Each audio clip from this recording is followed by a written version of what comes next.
para terminar de tener una idea de lo que está pasando aquí.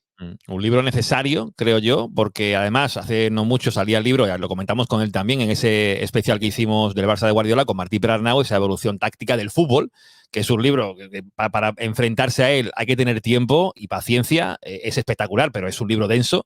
Y claro, cuando leemos y veo el tuit que aparece de Fermín Suárez de que van a sacar un libro de la evolución táctica del Barça desde su fundación, digo, pero esto qué locura es.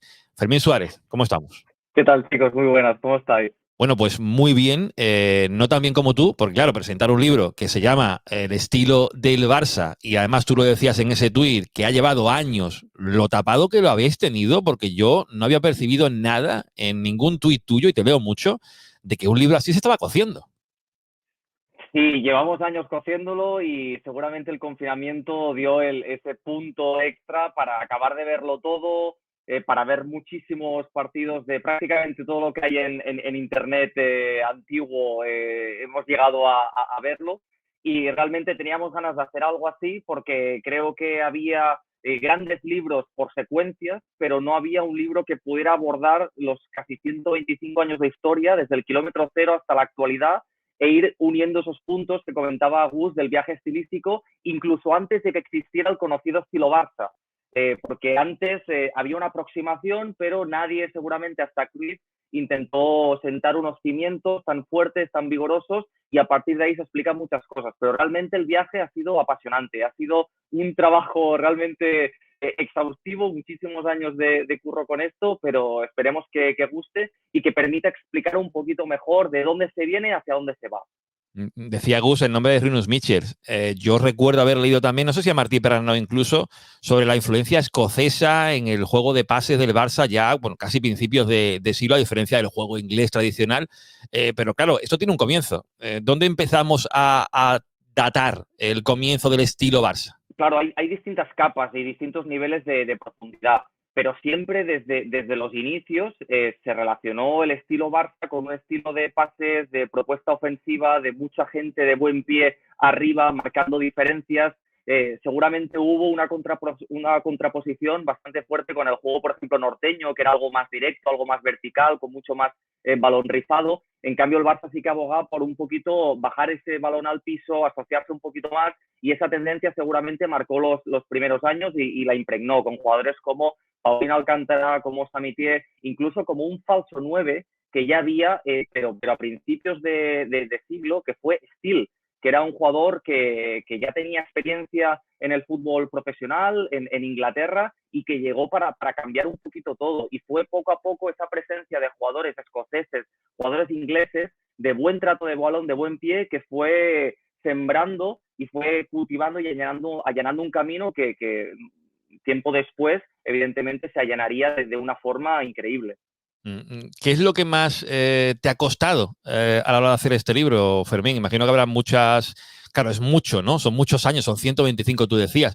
¿Qué es lo que más trabajo te ha costado de ordenar, digamos? Mira, por ejemplo, con mi compañero Ángel Iturriaga, que escribo el libro con él, y él se encarga sobre todo de la parte mucho más histórica, porque él es referencia absoluta en esto, y por ejemplo, gestos y figuras como la de Steele, me lo descubre él, que era más que un falso 9, por ejemplo, y él, por ejemplo, ha investigado sobre el primer técnico de la historia del club, que no se sabía quién era, no se sabía su recorrido, y él pone luz a este aspecto. A mí, concretamente, la parte más táctica y seguramente más actual, desde aproximadamente Leno Herrera hasta la actualidad, a mí lo que me ha costado más es hacer el ejercicio de ver fútbol antiguo, que me encanta, pero no es nada fácil aproximarse de golpe al fútbol antiguo. No es nada fácil, porque te hace falta contexto, te hace falta entender cómo funcionaban los marcajes, como la calidad de imágenes tampoco es tan buena. Yo, por ejemplo, la final de la primera Copa de Europa que pierde el Barça ante el Benfica por 3-2, los míticos postes cuadrados, yo esa final la he visto 5 o 6 veces, entera, porque es que no había manera de identificar ciertos patrones, de ver exactamente el posicionamiento. Luego, a lo largo del libro, hacemos prácticamente un centenar de campitos de partidos históricos, normalmente finales europeas, para ver un poquito el posicionamiento medio de cómo se repartían los jugadores en el campo, cuáles eran los roles. Y para identificar concretamente ese partido me costó muchísimo, no solo porque intentamos colocar el Barça, sino también el rival. y a partir de ahí hay marcajes, y un día te fijas en Kubala, y en otro día te fijas en Luis Suárez, y en otro día te fijas en Coluna, y poco a poco vas montando el puzzle. Pero realmente eso ha sido muy, muy costoso, porque no solo a veces tienes suficiente con ver un único partido. Qué locura. Ya que lo has mencionado, Ángel Iturriaga, ¿cómo estamos? Muy buenas tardes. Buenas tardes, Juan Magus, y buenas tardes, Fermín, que creo que no esperaba que estuviera por aquí, y ha sido una sorpresa que teníamos. Qué grande. Juanma, Grata sorpresa Juanma con su ingente librería. Qué grande. Eso es. Eso es. Muchos de estos libros son los que hemos utilizado para este libro, además de toda esta documentación y miles de vídeos que comentaba Fermín, efectivamente.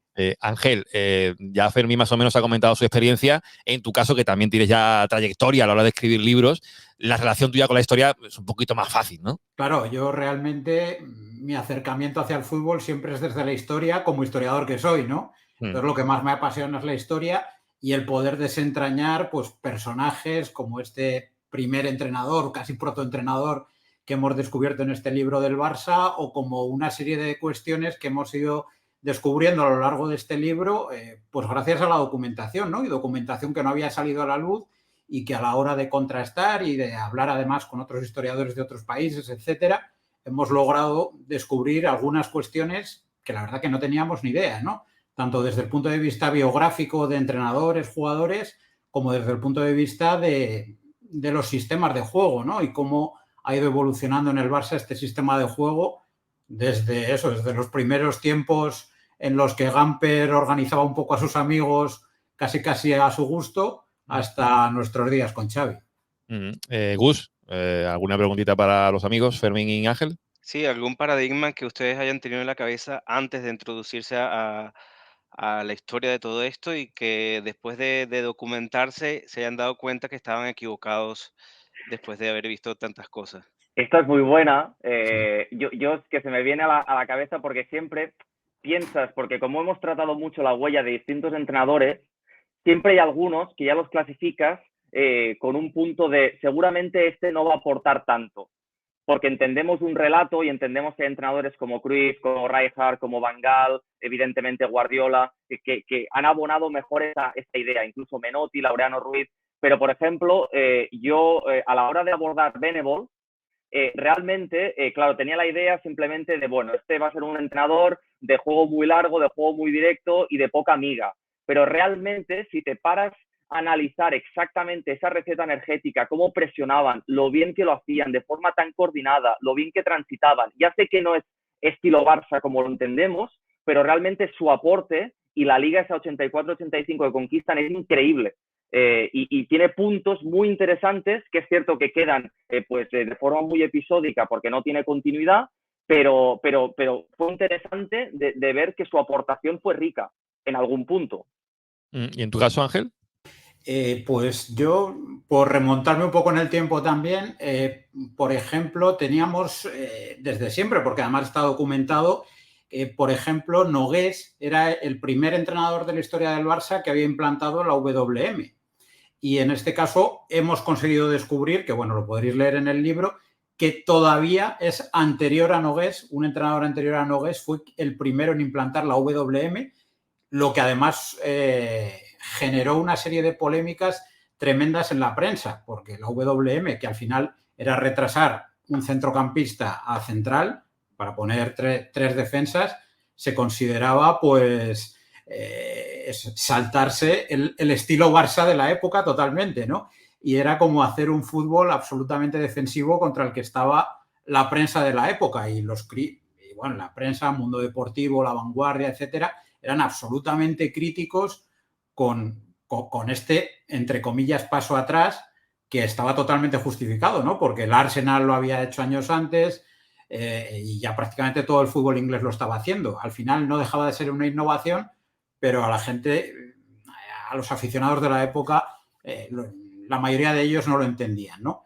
Pues como esto, bastantes cosas más, ¿no? Nos hemos ido encontrando cosas que uno tenía predeterminadas y que tenía pensadas y que además hemos leído muchísimo, tanto Fermín y yo, sobre ello y que teníamos como fijadas en la mente y que la verdad que este libro, a lo largo de toda la elaboración, pues nos ha hecho que trastoquemos algunas ideas que teníamos. Siempre se habla de los puntos de inflexión en cualquier proceso, digamos, de la vida.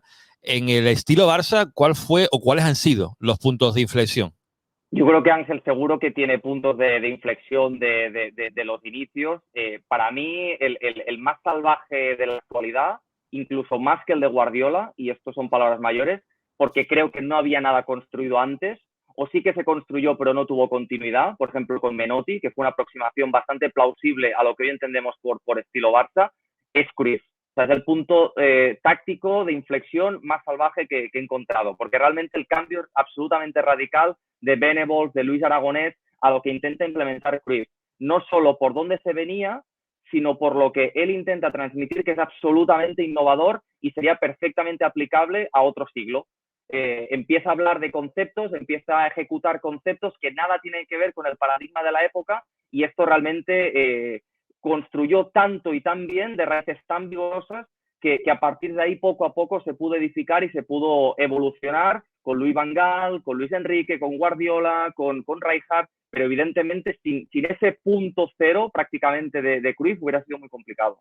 De hecho, tenemos un doble programa en el formato del Tercer Hombre en el que hablamos del 4-3-3 desde los inicios hasta hoy. Hacemos un corte, digamos, antes de Cruyff y a partir de Cruyff. Pero claro, Ángel, si hablamos de Cruyff, tenemos que hablar de Rinus Michels. Lo mencionaba antes Gus, el padre futbolístico, digamos, de Cruyff es Rinus Michels, que también estuvo en el Barça. ¿Cuánto de influencia tuvo en el estilo Barça Rinus Michels? Tiene, pero yo diría que no tanta como solemos decir, ¿no? Y en esto, bueno, nuestro común amigo Javi sabe mucho de esto. Por supuesto que pone las bases, digamos, de lo que luego es el fútbol de Cruyff, pero hay bastantes diferencias. Michels, al final, es un fútbol muchísimo más físico, jugadores con mucha más ida y vuelta, con posiciones que se mantienen mucho menos que en el fútbol de Cruyff. Y digamos que sí que incide mucho en el tema de la presión altísima, de que la defensa va a medio campo e intenta ahogar al equipo rival, algo que también hace Menotti, por ejemplo, fíjate, viniendo de un mundo totalmente diferente, es algo que también hace Menotti con el famoso achique de espacios. Lo que pasa que yo creo, y retomando un poco la pregunta que comentabas, que la evolución de este método Barça nunca ha sido continua. Hasta Cruyff, como muy bien dice Fermín, nunca ha sido continua. Por ejemplo, tenemos un entrenador, Pozzoni, que a la mayoría no nos sonará, entrena al Barça entre el 23 y el 24, protofútbol, ¿no? Nos puede parecer, pero hace una evolución absoluta integrando el passing game, el juego de pases, el famoso fútbol escocés del que nos hablaba Martí Perarnau, ¿no? Hasta entonces era totalmente desconocido. Y bueno, y tuvimos la suerte de que en el Barça, de que Gamper conoció a este señor, él lo puso primero a dirigir equipos de la cantera, el equipo B, a filiales que había en la época, y en un momento dado le dio el paso al primer equipo. Y ahí digamos que es cuando se implanta el fútbol de pases. Pero como bien decía Fermín con los otros entrenadores contemporáneos, no hay continuidad. Y volvemos a un fútbol más físico. Y volvemos a otro entrenador más técnico. Y volvemos a uno más físico. Y es como un acordeón que hasta llegar a Cruyff prácticamente es así continuo, hasta que llega a Cruyff y lo cambia todo, absolutamente de acuerdo. Siempre se dice que cuando el Barça se sale de la línea del estilo de juego, normalmente no llegan resultados. Esto se ha repetido a lo largo de la historia. Si no se ha respetado ese estilo Barça y se ha apostado por otro entrenador, no ha funcionado. No es una regla 2 más 2, 4, ¿no? ¿O sí? No, porque fíjate que, por ejemplo, cuando marcha Menotti, que marcha de forma algo abrupta, y él reconoce años después que fue una lástima que se fuera, claro, al final llegan los resultados con Venables, que era absolutamente distinto. Yo creo que si Menotti se queda, también los resultados hubieran llegado con él, porque estaban cultivando algo que te iba a acercar a la victoria.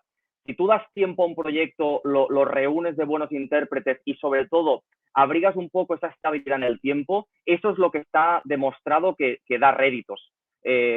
Después hay otros entrenadores, yo creo que a partir de Cruyff hasta la actualidad, nos guste más o menos, con más o menos matices, siempre ha habido una línea de ser protagonista, de ser presionante, de intentar llevar la voz cantante. Luego, evidentemente, no es lo mismo Van Gaal que Robson, no es lo mismo Valverde que Guardiola. Evidentemente hay matices y hay entrenadores que creen mucho más o menos en esa idea. Pero lo que sí que da rédito y da fruto es tener paciencia.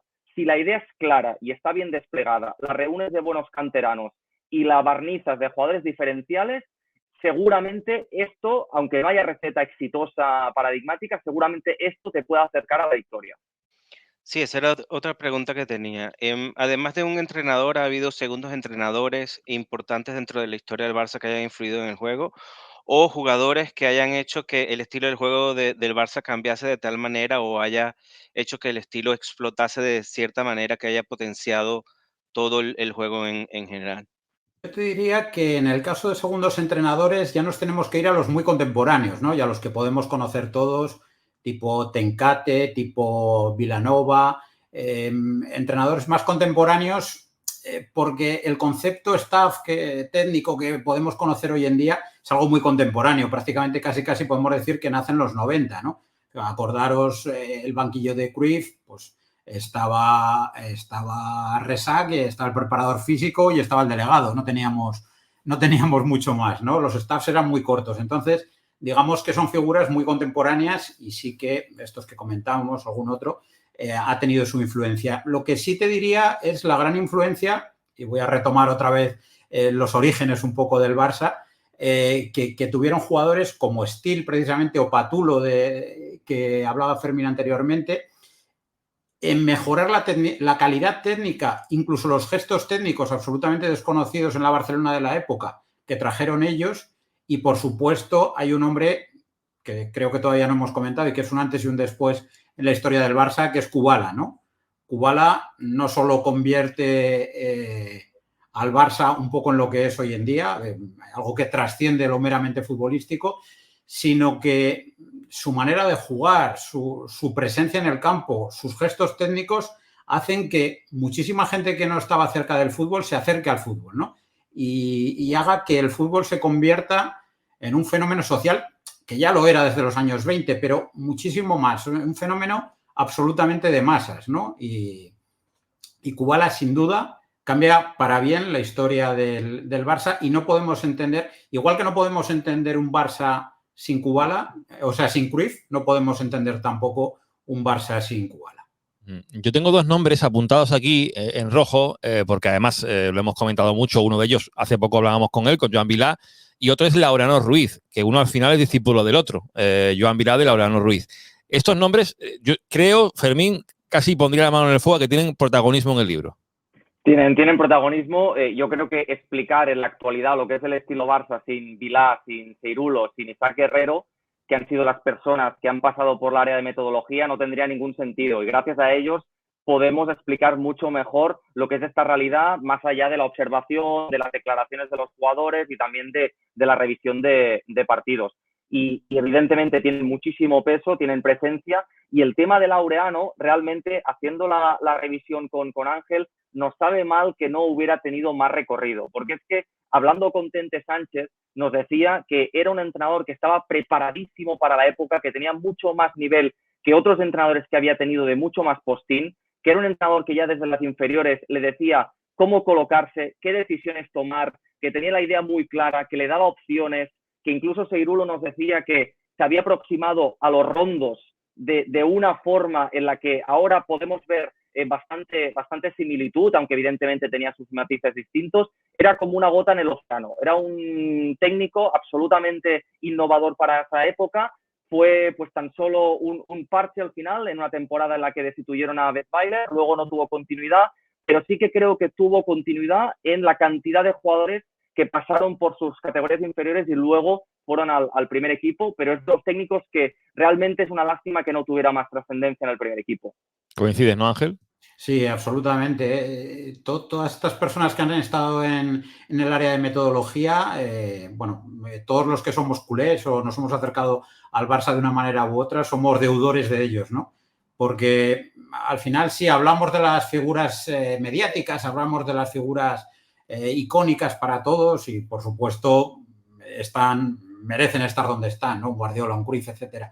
Pero sin todas estas personas que hay en el área de metodología hubiera sido imposible que hubieran llegado tantísimos canteranos entendiendo también el juego y todo lo que pasa alrededor del juego y sería imposible concebir el Barça tal cual lo concebimos ahora, ¿no? Entonces, eso, el que un jugador aprenda de memoria a jugar de 4, de 6, ya sabéis, con las denominaciones que han ido cambiando, la verdad, con los años. En la época de Cruyff, por ejemplo, el 4 el que jugaba por delante de la defensa, el 6 el que jugaba inmediatamente por delante, un vaquero, etcétera, el interior. Y cómo podías pasar tranquilamente a un jugador del juvenil al primer equipo y casi no se notaba la diferencia. Eso se lo debemos mucho a los técnicos de las categorías inferiores y especialmente eso, a todo lo que es el área de metodología, que han logrado que eso pase y que siga ocurriendo, como vemos ahora con Fermín, Lamine, etcétera, etcétera, y muchos otros jugadores, Aleix Garrido, que están preparados y en cualquier momento pueden dar el paso. El estilo Barça, la evolución táctica del juego del FC Barcelona desde su fundación hasta hoy, es que es una auténtica locura. No sé si preguntaros, te lo pregunto a Fermín, para que no meter aquí un aprieto a Ángel, que está la cosa siempre calentita con todo lo que relaciona a Xavi, pero ¿en qué punto del estilo Barça está Xavi, Fermín? Pues yo creo que es un punto interesante y es un punto actualizado, porque me parece que enseguida que llega, creo que hay momentos también en los que intenta contemplar una opción un poquito más vertical, no renunciar a transición, no renunciar a conseguir goles de distintas formas, pero yo creo que al final las señas de identidad están muy claras. Evidentemente los tiempos cambian, ya no es la actualización de los mismos entrenadores, que también, sino también es que las presiones cambian, los tipos de bloques cambian, la cultura táctica de los rivales cambia. O sea, es que realmente 2 o 3 años ves una evolución increíble en el juego por parte de los adversarios, que van generando anticuerpos poco a poco. Pero para mí las señas de identidad de Xavi con respecto al estilo Barça están clarísimas, son las mismas: equipo presionante, equipo que quiere apretar la pérdida, equipo que quiere llevar la iniciativa, equipo que quiere encontrar el hombre libre, que quiere llenar el centro del campo, que quiere encontrar vías de pase, que quiere viajar un poco más junto. Luego, depende de muchos factores que se vea o no de forma más clara. A veces los intérpretes que tienes, a veces las posibilidades económicas que tienes para fichar. No es lo mismo Cruyff en el 88 que en el 90. No tiene nada que ver el equipo. O sea, es alucinante el cambio que hace en 2 años. Y lo mismo le pasó a otros entrenadores, que cuando pudieron tener ese margen de tiempo para trabajar, es donde poco a poco esta idea todavía se vio más nítida. Bueno, pues yo ya después de esto, como para no comprarse el libro, los que nos escuchen van a tener la suerte de que sortearemos uno, por si alguno lo quiere, pero el 11 de octubre, que es dentro de muy poquito, en 2 días, sale a la venta este librazo. No sé si lo de los colores, Ángel, que hay uno azul y uno grana, o cómo va eso, ¿se pueden comparar ambos?